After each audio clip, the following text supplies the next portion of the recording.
may sound crazy, but we're already 7 months and 6 days into Call of Duty World War II, and by this time, you probably run into a lot of the same things in-game. By this time, primarily, everybody has their favorite general weapons or weapon sets that they'll run every single game. Whether it be a sniper they gravitate towards for longer range engagements, whether it be one specific SMG, primarily that of what you'll see as the PPSH, that is something in which, by this time, everybody feels comfortable with some weapons, and a lot of the things will be seen throughout the game entirely, and you'll see them everywhere.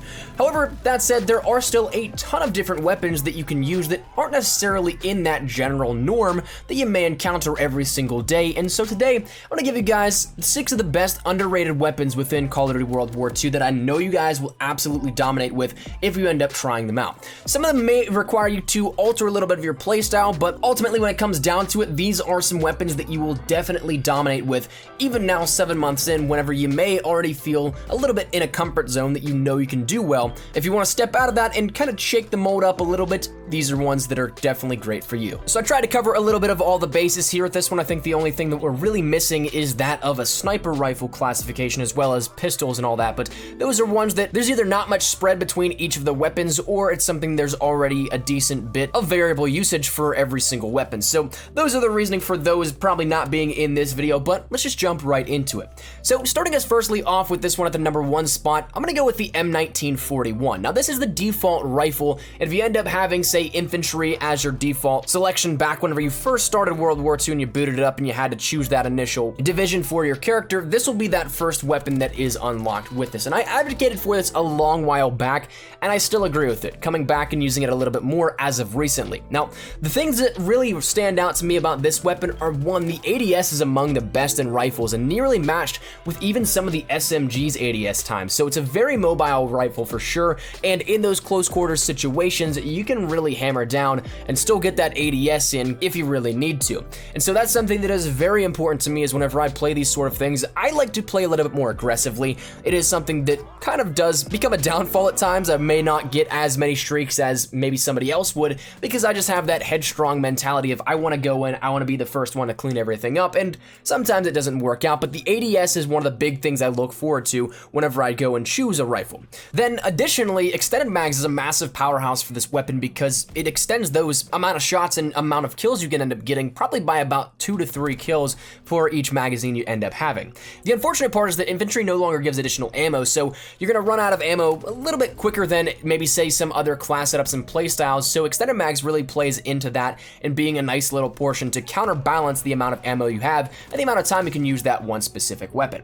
Additionally, the primary recoil pattern, and though we're not quite to that set predictive recoil that we'll see in Black Ops 4, for a relative rule of thumb, the weapon primarily kicks up a little bit and slightly to the right. So if you end up having this down pat, it'll allow you to start at the chest, and with solid control on the recoil, you can end up getting up to that head, guaranteeing you not only some headshot challenges, but also some easier kills and some quicker kills at that if you have something like high caliber on the class setup. Moving along though, we're gonna jump into the SMG category for a quick second. We'll come back actually to another SMG a little bit later in the video, but this one was one that immediately whenever it first initially launched with the Shamrock and Gnaw collection, I wasn't really that big a fan of it, and it took some getting used to, but as you start to play around with it a little bit more, you start to become more comfortable and start to know the weapon a little bit further, that being the M38. Now this one was one that felt initially like it shot marshmallows or peas or something that was not powerful at all, but I think the real trick to it comes down to keeping that steady aim and of course allowing for maybe one more shot than you may be normally used to.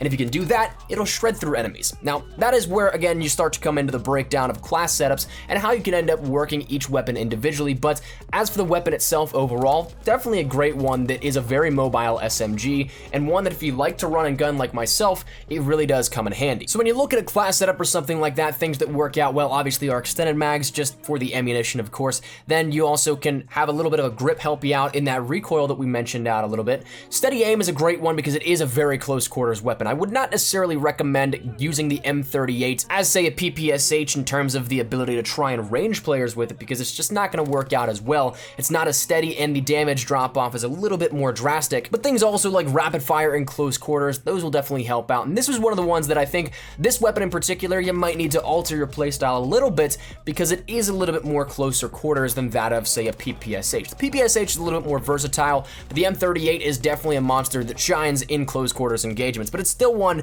that is honestly fantastic. And I think it might be even in this gameplay, we ended up starting out with the M38, but then eventually ran out of ammo, switched a weapon, but it set up eventually what was a V2 rocket. So definitely one that is really worthwhile and one that I think you guys will be able to flourish with. The next one up on deck is going to be switching over to the rifle classification. This is another DLC weapon, but one that realistically, if you don't have it, you don't necessarily need to miss out on too much in terms of this, but I find this one very enjoyable because it is a mobile rifle and very similar to that of some of the other semi-autos within the game, that being the Type 5. Now, again, if you want a mobile weapon that can give you the challenge of, say, the M1 or the M1A1, this is 100% it for sure. It very much so resembles that of the fire rate pattern, the recoil moderation, as well as a various number of things that both the M1 and the M1A1, if they were to have a child, this was kind of what you'd end up getting.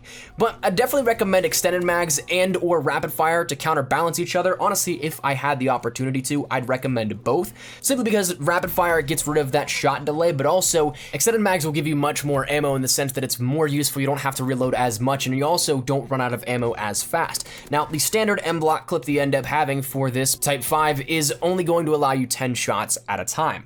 And that's something that it might not seem like all that bad, but whenever you end up seeing that each kill is going to take you 3 to 4 shots depending on where you end up hitting, and maybe 2 shots if you're very accurate on the head, but still, you end up running out of ammunition very fast. So extended mags is definitely going to be crucial here at this one, and the fire rate, obviously, once again, you want to up that as much as possible since you have a semi-auto, but ultimately it comes down to just another challenging weapon that can do very well, and the mobility of it that is a little bit more mobile than that of, once again, the M1 and the M1A1. It's definitely worth giving a shot if you end up having it. So I've played around with it quite a bit, had a lot of fun with it, so I'd recommend this one. But moving on a little bit further, let's jump into a different classification this time around. Let's go to the Lmgs. Now, I know not many people are huge fans of Lmgs within Call of Duty World War II, simply because there are some pretty heavy connotations associated with Lmgs, but this LMG in particular is a more brand new one, and one that honestly is quite good, that being the Stinger, or as many people may know it as the 1919, but this is one that is honestly the best LMG statistically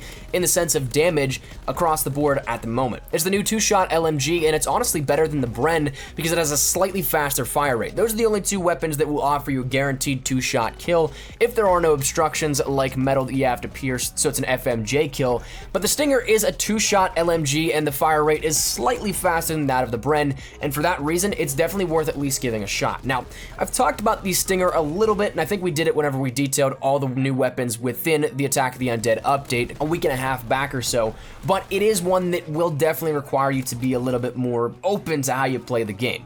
You don't necessarily have to camp with it, and I honestly don't like camping, so I try to be as mobile as possible, but the weapon is a very clunky weapon. You're not going to be able to run around like, say, with a Type 5 or the M38 or even the M1941 that we've already detailed here in this video. The Stinger is going to be something that is a lot slower moving, but you can still pull it off, and of course it's one that will just be able to rip through enemies. So if you have the jump on people, it'll definitely work out well for you. Now, as for recommendations, you don't need extended mags with this because you already have 80 in the belt. Rapid fire is, in my mind, almost a must. Grip is kind of hit or miss. You don't really need it. The recoil is already as is pretty manageable. Quick draw can help out a little bit, but again, it ultimately comes down to how you want to custom tailor the build of this weapon to whatever playstyle you're trying to fit. But if you're looking for something that'll absolutely tear through your enemies, definitely try this one out. Now, moving along, we're gonna return back to the SMGs, and this one's actually the continuation of what we mentioned in that M38, where we ended up getting a V2. I don't know how much of this was actually off the top of my head before recording this and going back and looking at the footage. I don't remember how many kills I actually got with the grease gun to end up getting that V2, but it was the one that capped it off. So a nice little teamwork situation between 2 underrated weapons, but the grease gun is one that I've been saying for quite some time has been underrated,